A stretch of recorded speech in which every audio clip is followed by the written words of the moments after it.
माझं नाव शायरा समद बडाळे, हे ठिकाण कुठलं आहे? ज्ञानेश्वर नगर, झोपडपट्टी. हा, तुमच्या घरात किती पाणी आहे सध्या? आता सध्या कमर इतकं पाणी आहे माझ्या घरात. मग कुठं राहताय तुम्ही सध्या? आता सध्या खाटावर बसतो आम्ही, खाट सरकून काय करावं, पाणीत बसतो आम्ही.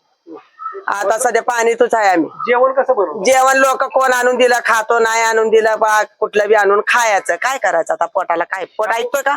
या वर्षात किती वेळा पाणी आलं? या वर्षात 2दा आलं पाणी.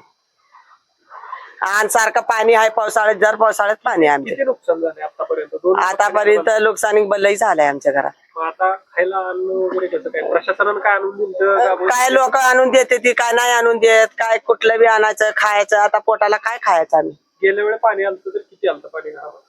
गुडघे इतकं होतं, यदा तर कंबर इतकं पाणी आलंय. आमच्या घरात पाणी भरपूर पाणी आहे. आम्ही राहायला 9 माणसं आहेत घरात.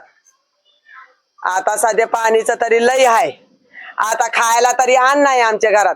मग खायचं काय सांगा? सरकार काय करतोय? सरकार सांगा. सरकार आहे पाणी, आता या असले पाणीत बसले कोण देत आहे का? एक झालं सकाळी 11 वाजता आणून दिलं, एवढा भात आणून दिला, झालं.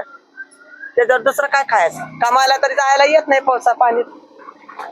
दुसरं काय करायचं काम सांगा? आता सध्या तरी आमच्या घरात पाणी आहे बघा सध्या.